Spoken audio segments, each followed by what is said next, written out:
Hello and welcome to today's Waves of Change podcast episode. Today I have the honor to have with me Philip Jonson Jarl. Philip is a purpose entrepreneur, mentor, and community builder, helping people connect with their soul purpose. He is also one of the co-initiators of Lakefront, co-founder of Spark, and of the ambassador program of the Inner Development Goals. In this episode, we'll be speaking about his purpose journey, starting a company from purpose, and about various approaches how to connect to your own purpose. I'm really looking forward to this conversation. Welcome, Philip. Thank you, John. I'm so excited to be here, be part of this. Looking forward to our conversation. And the first question I would love to ask you is, who are you? Yeah, that's such a big question, right? And there's so many different layers to describe who we are. I think the most common one is what we do in terms of the work that we do. And I'd say right now in my life, I do a lot of different work within building and creating community, and also creating, designing, and hosting transformational experiences, like different trainings and retreats, and a lot of work to help people and guide people towards their purpose and soul purpose in life. But another way to talk about who I am is also to just describe my story and what has shaped me and the personality that I carry in this life. And one of the biggest things that have shaped me is growing up with a single mother. And as a kid, I was always very, very curious. I was curious about life and the world. And I can remember, like, even as a 6, 7, 8-year-old, I actually thought about, I was very introspective, and I've always been very introspective. And I was contemplating on topics like cosmos and eternity and death and these things, like, already as a little kid. Life just always felt like a mystery to me. So I've always had this really strong curiosity to understand the world and understand myself and like the deeper layers of existence. This has always been such a strong curiosity. And my mom was also like encouraging of this kind of discovery, and she was feeding me with a few books when I was a kid or a teenager that also really transformed my own journey in terms of my own self-discovery. And she was working in the travel industry, so I also got very early on a very strong curiosity for the world and different cultures. So I've been traveling a lot. I've been living in 3 different continents and many countries, and been working abroad. And that's been one of the biggest things that have shaped me as well. And then I did a quite classical journey in terms of being the good person, straight A's, and like going to business school, doing a good career, and worked in for H&M in many different countries over 6, 7 years, and then had my own big point of meaning crisis, where I reached so many like of the traditional points of success, and then felt really, really empty in that. And as a result, I entered on this quest to create my own company, and ran an impact startup within conscious relating for another 6, 7 years. And then in parallel to that, also been very engaged in community building. And one of the big sort of passions that I have is living in intentional conscious communities, which I have for the last 7, 8 years. That's also been a huge part of who I am and what has shaped me to the person I am today. Yeah, thank you for giving us this short first part and like little insight into your life. I have so many questions. I can imagine this conversation will be so interesting. I think my first question was, you said you got a couple of books from your mother while growing up that shaped your experience of the world. Do you Yeah. remember which ones these were? Yeah, and I know that these books resonate with many people that have had similar ones. And the first one, I think I was 12 or 13 when I read the Alchemist, which is, I mean, it's a fictional story, but somehow it just spoke to a deeper layer in me that I felt there was something there, and I didn't really know how to tap into it, or and it was in a way like a first gate opener to a deeper inner discovery in myself. And I could just feel that this was somehow pointing towards some answers of the questions, the existential questions that have always been very alive within me. And then the second one was a bit more of a almost like a practical self-help or personal growth book, and it was Robin Sharma and the monk who sold his Ferrari, which was basically for me at the time felt like a map to personal growth and like just a new world opening of how I could like work with my own personality, understanding my personality and how to optimize my own role in the world and what I'm here to do and who I am kind of. How old were you when you read that book or these two books? The last book, I guess 15 maybe or 16 or 15, something like that. super young for that book. Like if I think of Yeah, my context and other friends where I grew up, it was right. way later. Yeah, but like I said, like I've always have been so curious, uh, and yeah, for as long as I remember, like it's been my biggest passion and hobby. I think to understand myself and understand personality and what has shaped me. Um, yeah, and I mean, I grew up alone with a single mother that worked full time, so I did spend a lot of time. I didn't have any siblings, so I did spend a lot of time just being alone, which was in one way like the perfect conditions for introspection and reflection and really deep diving and made me quite philosophical in some ways, I think. And I sometimes wonder how different I would have been if there would have been siblings or people to play with that I would direct my attention more towards. But I'm very happy about the person I am. I'm actually really curious now when I hear your story. Is I was wondering what would happen? What would it look and feel like if your mother and my mother met? Because How I Met Your Mother, so it could be actually Right. another episode of that. Because my mother also gave me these type of books like The Alchemist when I was maybe 14. But at that time, I did not have any openness to that. I was like, nah, I just want to hang out with some other friends and play. And then way later, I found that, and I can really remember how strongly that resonated and shaped my worldview as well. It's beautiful to hear that. Do you remember what impact it had or how it shaped the worldview or how it changed you? In a sense, it just opened up in my mind this a door to universe which I didn't know was there. There's this sense of there's a little bit more in the world than what I know now. It's more than going to school and then coming back again. There must be more to this world. But just like this very subtle sense of something without understanding the context, because the beginning it sounded more like a story to me. But then understanding this story also had a message. It's like there's some kind of message, but I didn't discover the message until many years later. Yeah.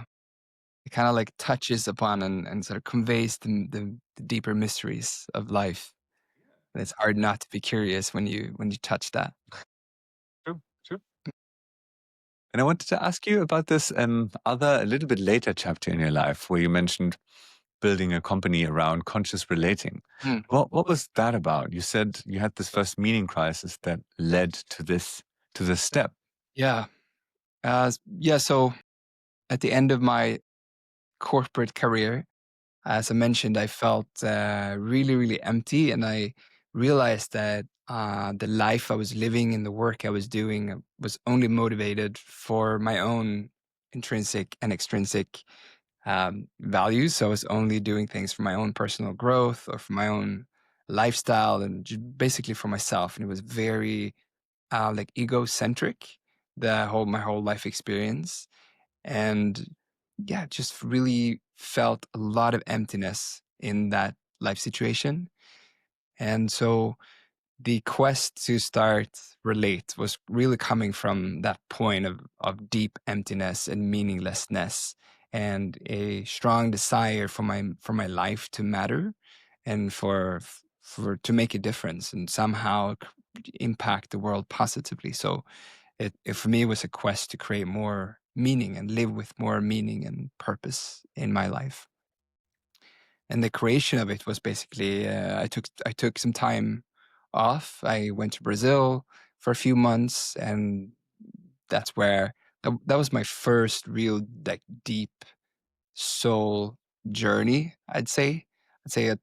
all previous points of my life up until that point have been very much like optimizing my personality, my lifestyle, and very, very much like optimizing the self and the role of myself in the world. And I think at this point was really when I'd say it was my first dark night of the soul, like the kind of really challenging phase of a lot of uncertainty and a lot of fear and anxiety and like a lot of my old identity and beliefs being shed, which is an extremely like transforming and empowering process at the end of it, but in the middle of it can be very turmoil and very difficult. But I emerged from that with yeah, the really strong motivation to start and build a company to change people's lives. I actually also want to ask you on this transformation, this um, m- this phase of uncertainty and transition. I can imagine that some of the people that are listening or watching right now find themselves in a similar phase of life. And I was wondering what supported you in this transition to not get completely lost in the dark night of the soul, but to actually go through this transformation. Yeah, I've gone through a few similar phases since then, and they've all been very, very different. So, what helped me then is very different from what is helping me now and in the later ones. But back then, and it also being the first one, for me, it was a lot about creating structures for myself to not just fall into like a depression or a big black hole. And some structures, for example, was that because then I came back and when I was in Brazil, I was living with one of my best friends. So, who was an entrepreneur in Rio and was running several companies. So I intentionally put myself out of my normal context to just like disrupt my different patterns and the things that are influencing me and put myself in a new context that would have very different influences. Took myself out of the corporate context and people who are in the corporate context and into the entrepreneurial context in a different culture was as a very big change that really helped me to break some of the patterns. But and then I came back to Sweden, and one of the structures that really helped me was just to decide that I'm gonna go out and have lunch with a new person every day. So that was when I was just really like the routine and the rhythm that just kind of kept me going, and that really helped me. And what I did, because I was really set that I wanted to become an entrepreneur and I wanted to build my own big company. So I decided to just like scan through all the people that I knew in my network and um, like identify all of the people that were entrepreneurs or were inspiring me in some ways without really knowing what it would lead to, but just thinking that something might pop up. And it did. And one of those people became my co-founder, and that meeting led to us starting Relate and this journey that I did for 6-7 years. I really enjoy how you created consciously this structure of yours, and it's interesting you mentioned the the, the core idea of this company was conscious relating, and it sounds like you were consciously relating with yourself and creating the circumstances that could nourish you on this path and support you on this path. Mm, mm. How was then this journey of building Relate as a company? Yeah, that was a hell of a journey, and it went in many different phases. In the beginning, it was very exciting. We're very visionary. We got a lot of attention. We got a lot of famous investors. We got a lot of media, and I was speaking on stages and in newspapers and in podcasts. So it's really like I was really hyped the first couple of years and just like communicating our vision and creating a new way for people to meet and to connect. That was also very personally developing with the personal values and self-awareness and knowing yourself as the starting point for then finding a partner or building a conscious relationship. And then we were also decided to build tech products. So it was also a tech company, which also brought a lot of headaches. And leading a tech company with like teams and investors is a very tough journey, I would say. And I don't think that I don't think I have the um the personality to do that in that traditional way, because I think it comes with so much pressure, and like it's constantly working towards a deadline when the money runs out, and then you have to find new investors or like raise new capital. And so it was also very difficult, but also so fun. um and towards the end of it, I realized how the purpose I had defined for myself in creating it was a result of a very analytical process in my mind, and which led to a burnout in the end. And because we struggled to make it work financially. So I was like trying to find all these different ways to try to make the company financially sustainable and not be dependent on new capital all the time, and really struggled to do that. And just kind of resulted in a burnout. And my understanding of that today is that that was because the mission that I was on and the purpose that I was serving was not fully aligned with the resonance in my deeper core, in my soul. It was mostly coming from my mind. That's how I understand it.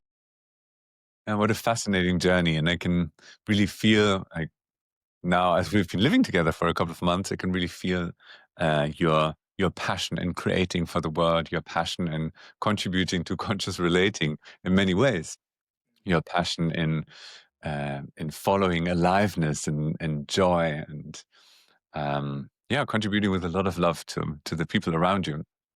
And I'm very curious about diving even deeper into this topic of purpose. I can imagine that in this conversation we'll be covering various aspects of purpose and the journey towards connecting more with your deeper purpose, as it's also one of my passion topics. Therefore, I wanted to ask you. You mentioned the purpose statement that you described for yourself felt like coming from a more mental place. Do you want to give a couple of more words to that? What do you mean by that? Maybe some other people listening right now finding themselves in a similar situation as well. Like, oh, what does Philip mean by that? I meant that I literally what I wanted to and what I created for myself was just a one sentence of why I'm here in words. I don't actually remember exactly what it was right now, but it was something about helping people connect in a more authentic way, and meet themselves in a deeper level. And um, I also used a lot of like mental tools to get there.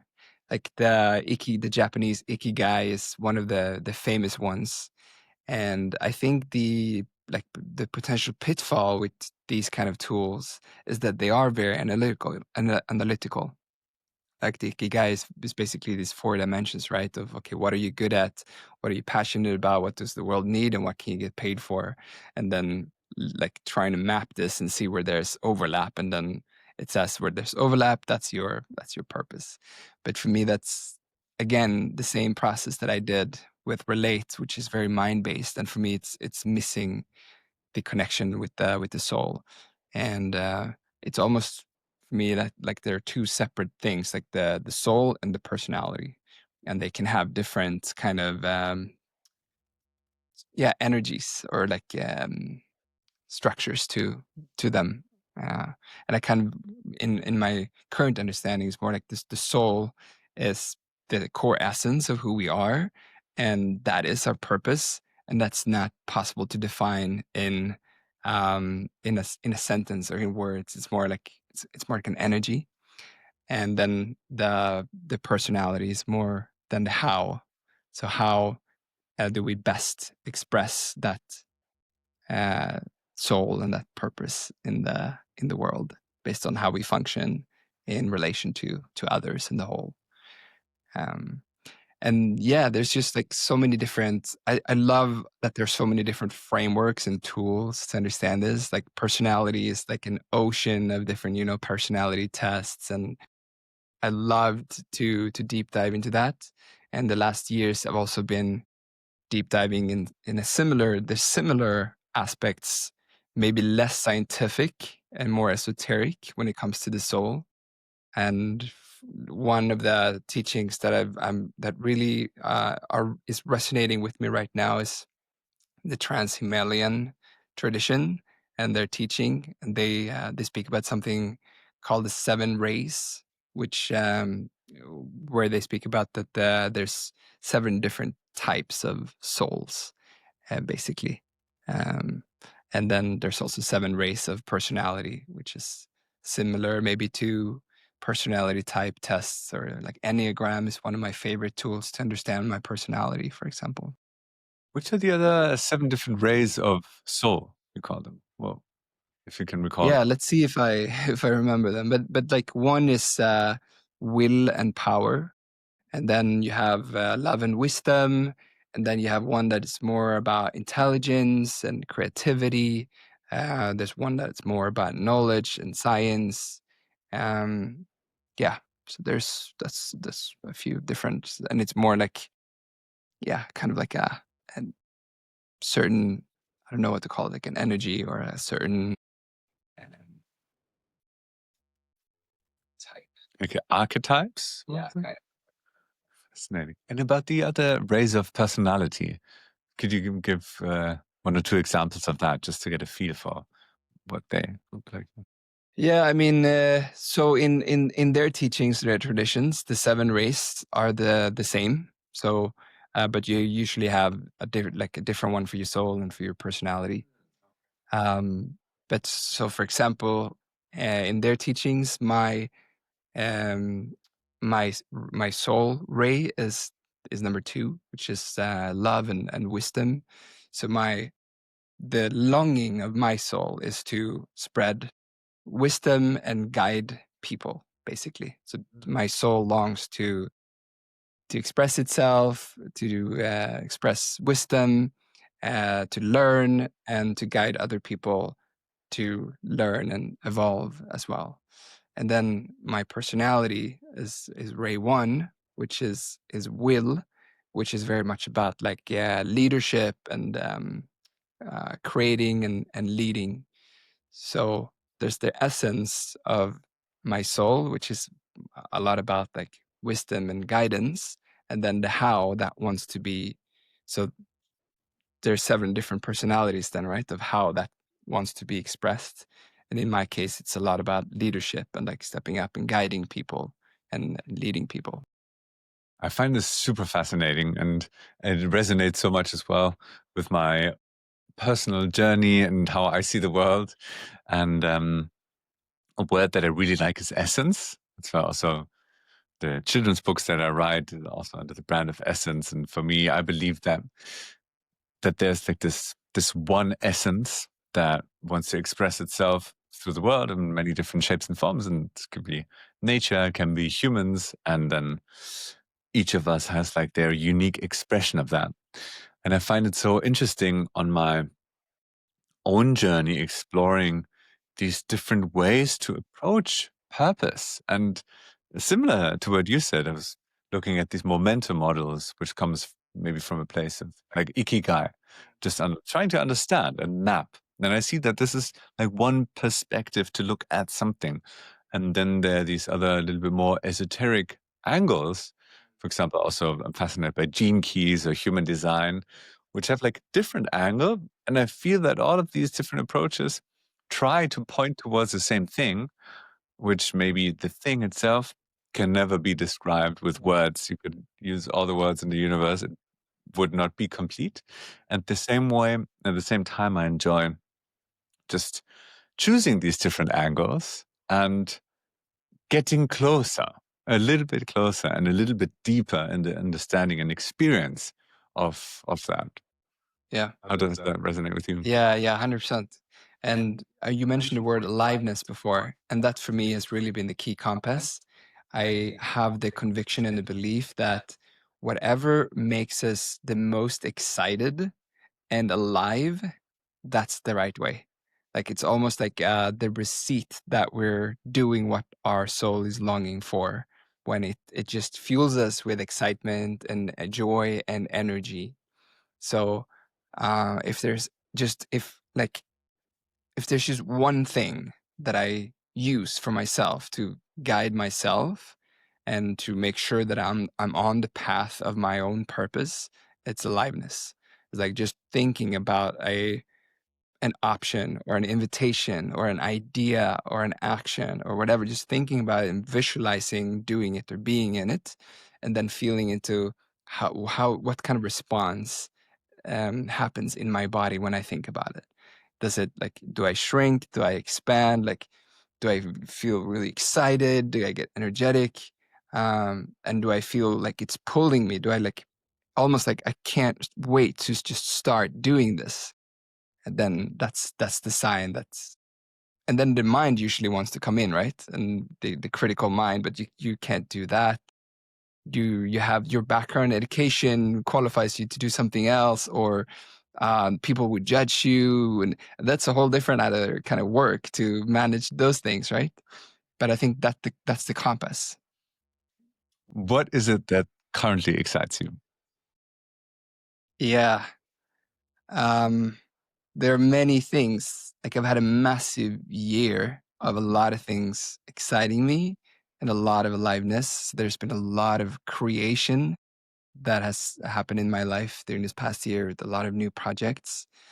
Um, I think one of my projects that excites me the most is a Spark, which is yeah, you were part of the first prototype that we did in September, and it's kind of grown from the original idea was just to gather change makers and people that had like one foot in the entrepreneurial change making world and the other another foot in the more like esoteric or spiritual world, and kind of like merge those into a gathering.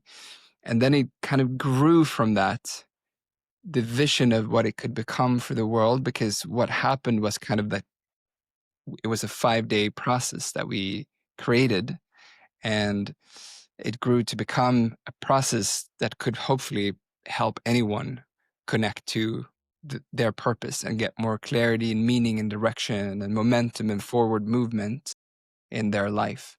So I guess like what really excites me is like designing these kind of experiences, transformational experiences, and to do them. And what is it exactly that excites you about it? Like, can you point a finger to it?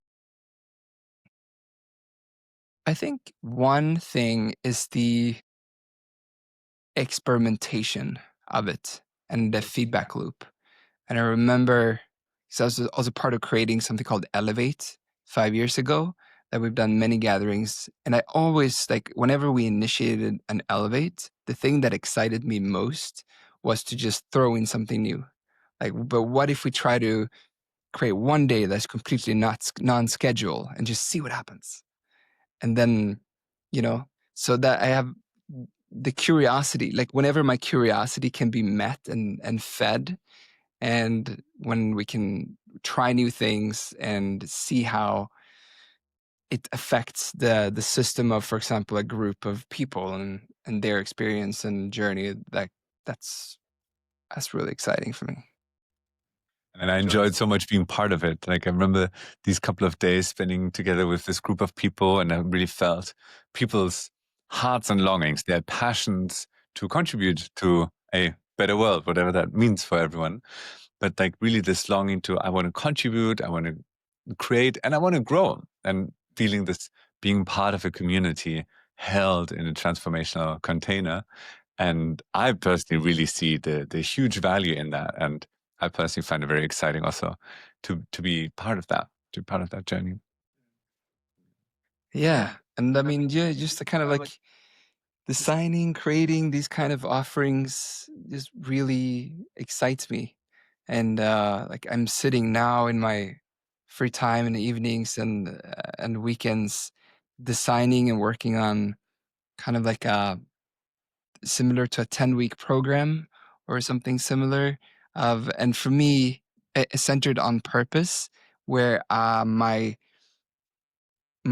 interest lies in, can I take everything that I've learned, it's like all of these different frameworks and tools and perspectives, and package them into an experience?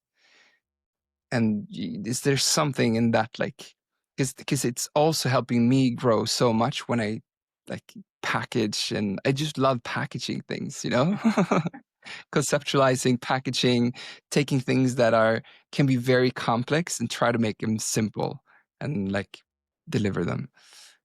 And I think that's why also I love branding, like have.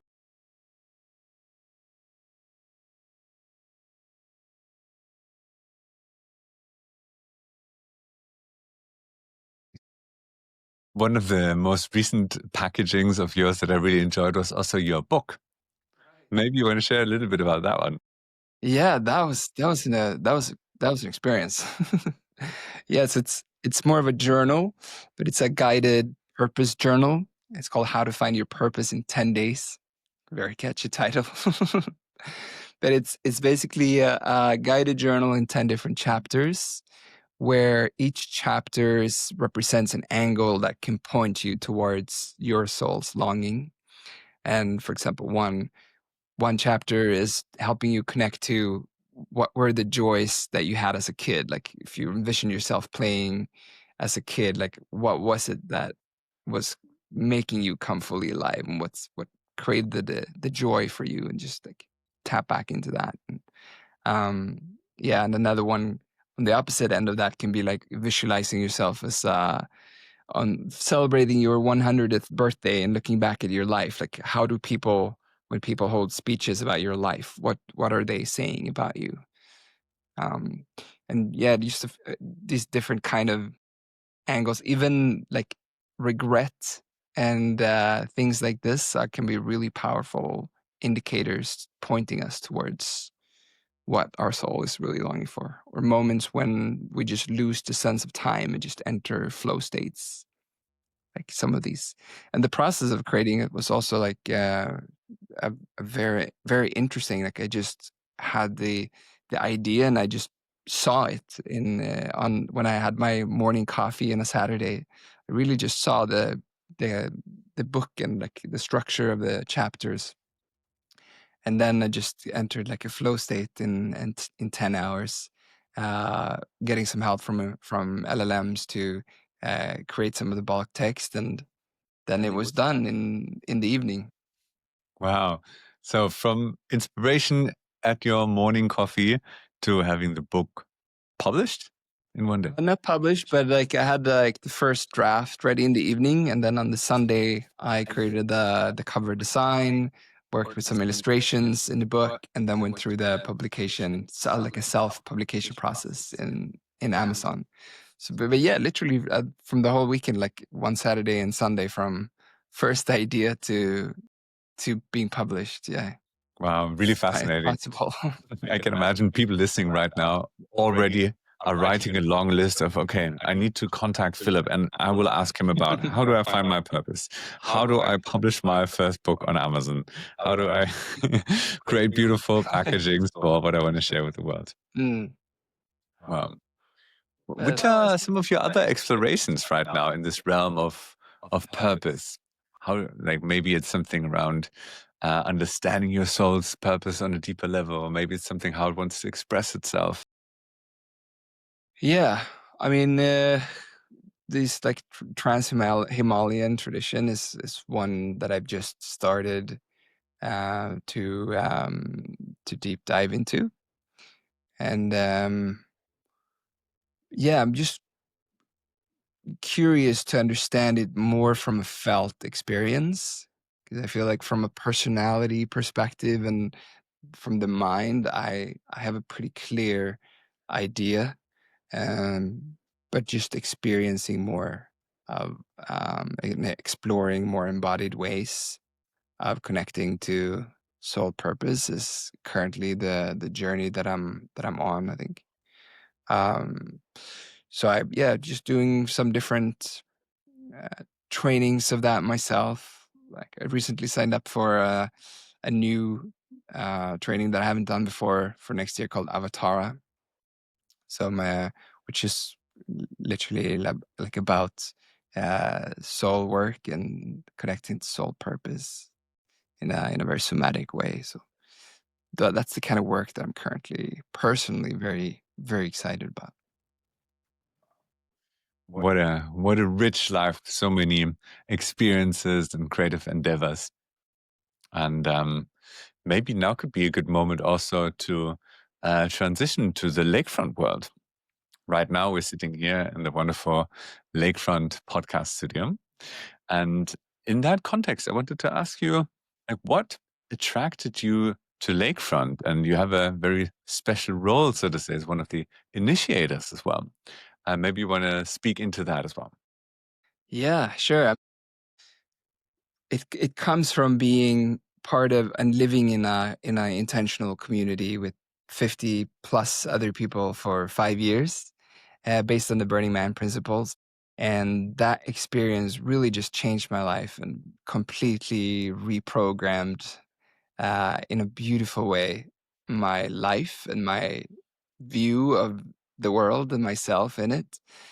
And just felt so strongly after that experience, like, wow, I've done a lot of different trainings, I've traveled the world, I've put myself through a lot of different things to grow and to really understand myself, and yet nothing has been as potent and powerful as living in intentional community.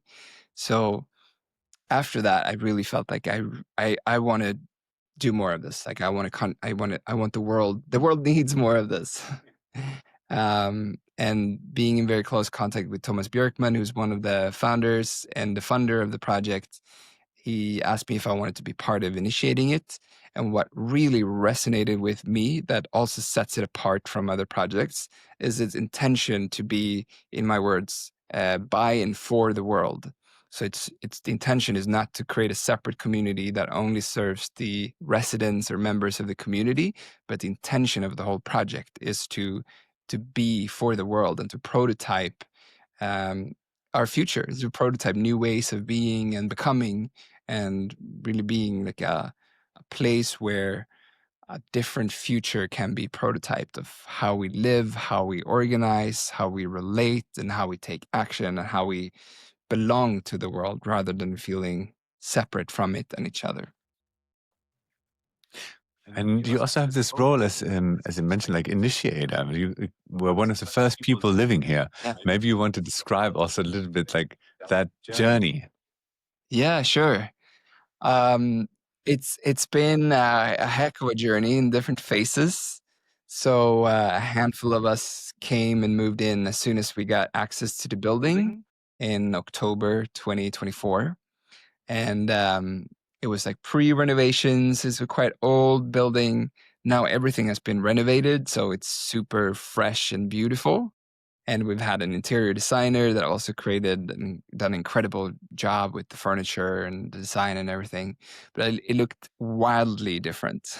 So it was quite dark and quite depressing at that time, to be honest, especially during the winter. And also just being a handful of people on 6,000 square meters was a very special experience. And yeah, I think we did a lot of work.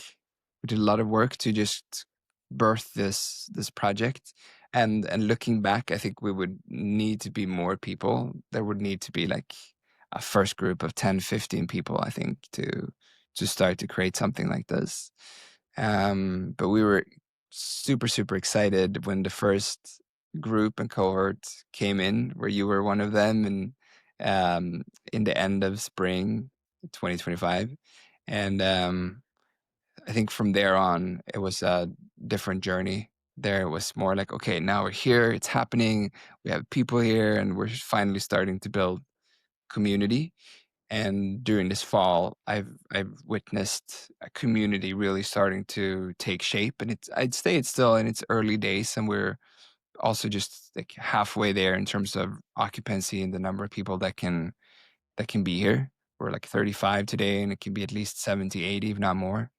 So I'm excited for where it's gonna go when we have even more people here. But yeah, like me and Helen, who's one of the other initiators, we sat and said recently how in one of the community weekends, um, how like, where we are at now has been that's the dream that we've had since we started this, like just to get people here and people who share the intention and dream of this place. So we're very much living the dream now that we've been carrying for that year. What would you say if you look now a little bit into the future, also having within yourself this journey of a little bit more than a year now of experiencing the development of Lakefront? What would you say if you tune into the potential? What do you see that it can become, and maybe which kind of role it might have in the larger ecosystem of society in the transition that we're finding ourselves right now? I think there's a few different aspects of that. Like one aspect is like the place and the community itself here. And I really do see that we were speaking about this aliveness, right? And for me, um, this place really has the potential to be to function as a container for aliveness. Like imagine if you come here and you step in and you immediately just feel alive from being surrounded by people that are alive, from rituals, from activities, and just the general culture that's very creative, very like sparky and alive. And I can imagine how impactful that can be for someone that steps into the space to just be in that kind of space. So that's just one about the space itself. But then, I mean, one of my strong reference points for the vision that I see that this place can be is uh, it's not directly the same, but it's Esalen in California and the role that Esalen played in the 70s, 60s, 70s, 80s of being this like almost like global node of thought leaders in human development. And um, yeah, for me, the biggest vision is if Lakefront could be connected with similar nodes across the planet and be like this kind of source where we can get the world's thought leaders to come here and share ideas and spark and share with the world their views on the future and where we're heading and how we can get there. Yeah, and speaking about like this ecosystem, I can already see that Lakefront is embedded or part of such a large network already. So there are other organizations and associations, communities that are part of that. Which one do you see, or are you personally most excited about that are part of this larger ecosystem of Lakefront?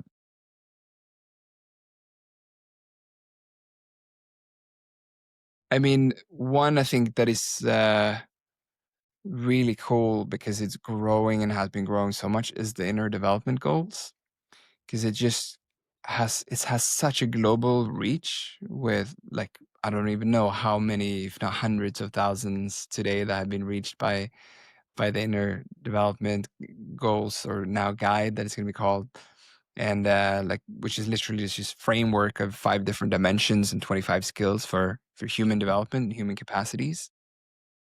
um Also because they are connected to some of the biggest scientists and researchers and thought leaders in some of the most prestigious universities in the world.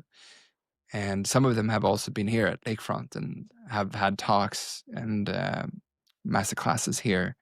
So yeah, I'm really excited that we are in a way a hub as well for the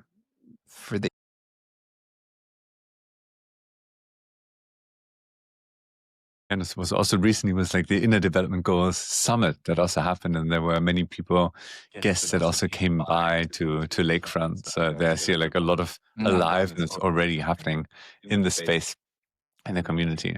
Yeah, and then I mean, what's gathering all of these people globally all around the planet is the belief that inner development is one of the keys to create a flourishing, sustainable future, right? So to be able to solve the complex challenges of our time and the world that we live in and all the systems, we can't really solve it with the same kind of perspectives and mentality and consciousness that we've been having and that we had when we created the systems, but we need kind of like a software upgrade collectively, right? For humanity to be able to overcome and create new systems that will serve us better in the future. So I think it's really cool that that's how that's so many people in over 100 different countries and cultures have resonated with that message and comes together around that message and that work. That's really inspiring to me. And really celebrate as well how I see that you also have a role within the inner development goals community, actively contributing Right. to this development. Maybe you want to say some Yeah, words about sure. I was part of creating or co-creating the ambassador program trainings that the IDGs are doing. And so I'm the organizer today and also co-facilitating. And it's basically now it's extended to online versions, but at the core of it from the beginning was a 4-day immersive training out on an island here in the archipelago. So it's a group of around 25 people where we take them through this journey of really enabling them to better advocate for why and how inner development is important in the world within all of their different contexts, if it's in their organization or their NGO, or if it's within education, or if it's a coach selling or consultant selling their services. So, uh, yeah, it's been a really one of the most meaningful works that I've done in the past year, because I think the reach is so big. We literally have every continent represented at every single one of those 4-day gatherings, and the feeling of having people from all over the world gathering around one fire with the same intention and the same vision for the future is just gives me goosebumps when I think about it.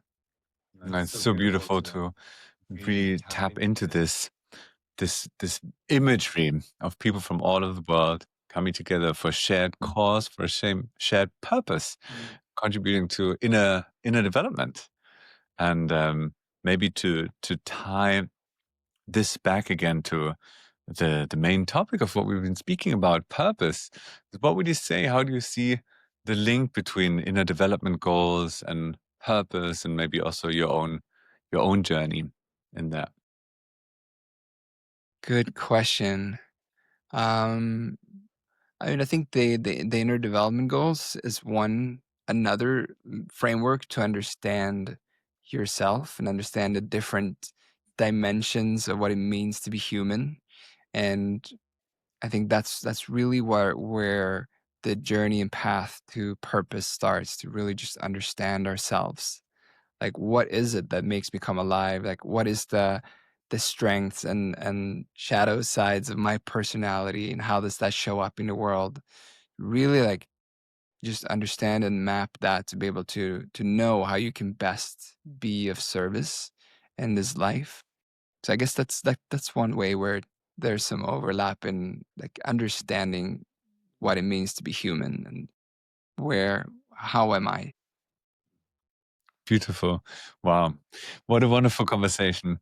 And I can feel that right now our conversation is slowly, naturally coming towards a close. And I just wanted to ask if there's anything else that you would like to share with someone listening right now or watching this. If there's anything else you wanted to know either about you or some kind of message that you want to share to listeners, now is a good moment to do that. Yeah. I think if there's just one thing that I want people to take away is to follow aliveness. I think as Steve Jobs once said, I think that it doesn't always make sense, but when you look back, you can see how the dots connect.